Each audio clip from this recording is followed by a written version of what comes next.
Oh, welcome, Sam. Thanks for having me. Looking forward to it. How are things up in Great. Boston? Oh, very nice. What stage are you at? We're a startup. We launched last March, right at the beginning of the pandemic, because of the pandemic.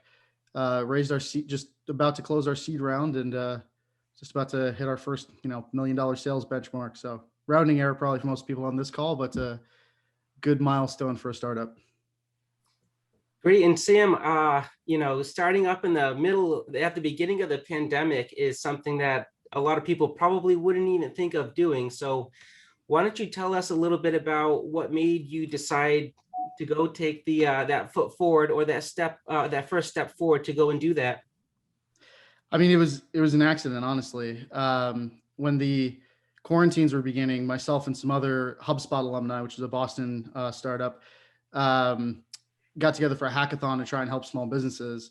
And we're in a cigar lounge in Watertown. There's commercials running on the TV, but one, they suck. Two, the company's not making any money off of it. So we had the idea: what if you could build like Google Display Network or Facebook Audience Network for screens in the real world, and help small businesses just make more money? Right? There's commercials running in there anyways. It's just unlike online, they don't get paid for it. And beyond those, like, people think about billboards and things like that. Most billboards aren't owned by Clear Channel or Outfront. They're owned by like smaller local companies, smaller businesses. So we built the prototype. Then we did what we kind of half jokingly called a reverse stealth mode. We called every company in the space, told them what we were planning to do to try and understand why they weren't doing it, because it's so manual, it's so archaic, but it's a $31 billion global industry. So yeah, we quit our jobs and said, what if we can build something that would make small businesses a powerful marketing medium? Like, how would that change the world? What was there some seminal moment, Sam, that sort of told you that this was the time to start this business, or you were doing something that sort of triggered you with all of this?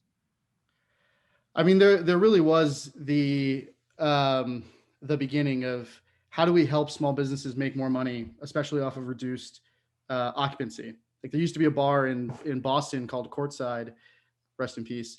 But like, if you wanted to reach HubSpot employees, like, you should have just run ads in there, right? Like, don't do all the other stuff that people try to do when they're selling to HubSpot. But that's never existed before. The ability to connect marketers like me with audiences in any screen other than this one, the desktop or laptop, or this one, the mobile device, has never existed before. So that was why we started it. And then the reason we decided to like do it full time and lean into it was, I mean, you dream about industries like this. I've spent so much time on a whiteboard trying to find an industry that's at least $10 billion a year that just has an information issue, right? There's no directory of every billboard in the United States and who owns them. If you want to buy something, you have to like call 40 different companies, and it takes 6 weeks. So there's very interesting machine learning and AI applications, but it's also just it's like being back in 1995 or the year 2000, when it's like, hey, what if we had a directory of things that people could buy and called it Amazon? I'm good at reading minds. I know Evan has a question. I mean, you just mentioned machine learning and AI, and I know a lot of our listeners on this call, like myself, are running finances of our companies, but you come from a tech background, totally different than a lot of our listeners. I just wanted to hear from you.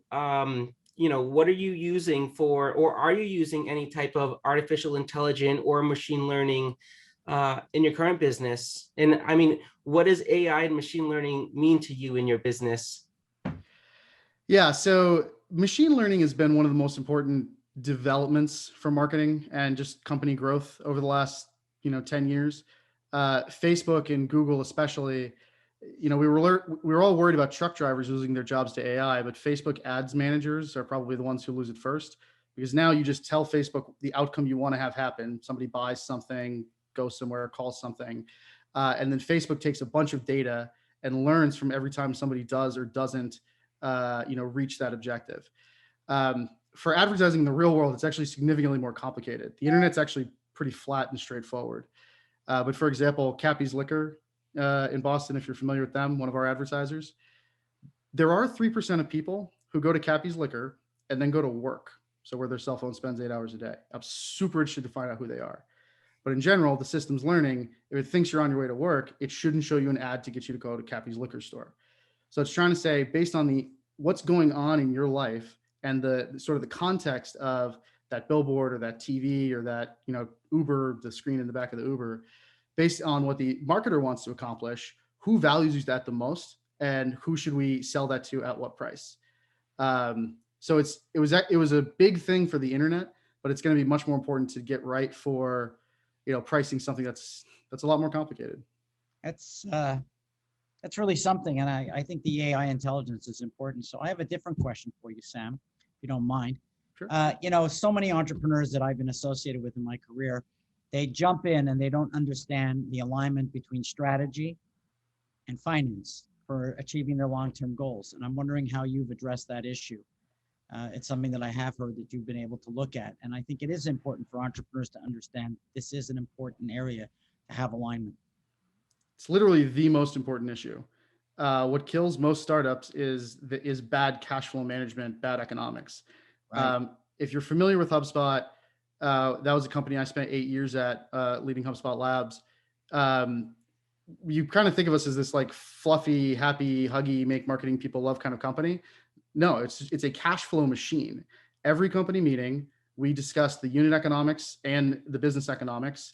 All of us on the team understood that. So I knew, if I had a customer lifetime value to acquisition ratio of 7, that I should bring that down to 3 so that we could grow faster.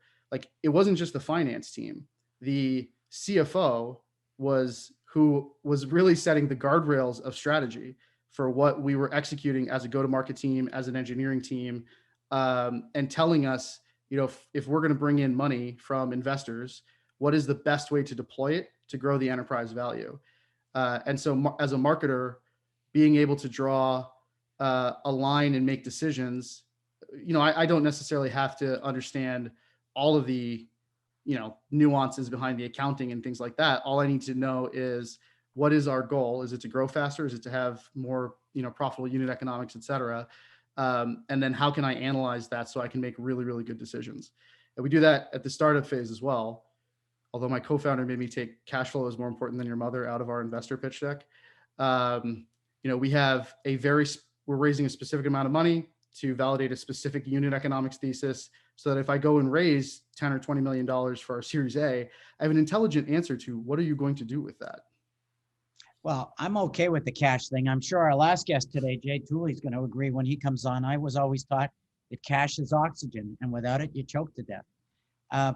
Evan, I got your signal, through the osmosis. I know you have another question as we're going into our time. Absolutely. Sam, I know that the relationship between the CEO and the CFO is one that is vital to any organization. I just wanted to hear about what your relationship is with your CFO. Are you calling the shots? And is your CFO trying to kind of help you out there? Or is the CFO calling the shots and everyone's kind of taking their advice to move forward? I would love nothing more than to have a CFO who could help be calling the shots. I don't have a CFO right now, so it's just me doing a poor imitation and approximation of it. Early stage startup, we've got 11 people right on the team, and most of those are engineers. So yeah, I mean, I will say I messaged HubSpot's original CFO after I launched this and said I never truly appreciated him until I had to be at my own company without a CFO.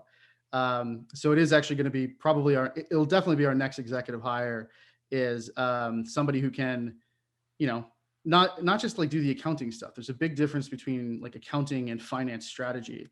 Somebody who can tell me like what's the right decision to make based on, sort of the economic frameworks of the business. I'm not going to get good at that, right? Nobody can be good at everything. I gave up on being a good programmer too, about 15 years ago. And that's a relationship that, I'm looking for. If anybody knows anybody who is tired of their gig and wants to go work at an early stage startup, definitely let me know, because it's a fun math problem to work on. Wow, very interesting. I'm just wondering, going back to this whole startup thing, is there anything that you would have done differently? I would have hired a CFO earlier. I would have, don't over-engineer the problem. So we went into this thinking that we had to fight Facebook, because we know Facebook has a place-based advertising team because they tried to hire our CTO, Andre, to run it. But, you know, the people in this industry are still using spreadsheets to manage their inventory. Or it's just, you know, if you want to reach people who work at hospitals in Pittsburgh, what billboards do those people drive past? Especially in, you know, tech startups, we like to build really cool, interesting technology. And when, I think it was when Google invested in HubSpot, they threatened to tattoo "We are not the user" on the inside of our eyelids. HR didn't let them, don't worry about that. But, you know, really understanding what actually creates the most value for our customers and not just what we're most interested in building would have saved me a lot of time and money on engineering product features that didn't matter nearly as much as having like a directory of all the out-of-home agencies that people could work with. So Sam, I know you haven't seen this, but I'm cutting Evan off. He wants to keep asking you questions. So you're going to have to come back again and be interviewed with us again, because we find this very interesting. If somebody's interested in you and your services, how would they find you?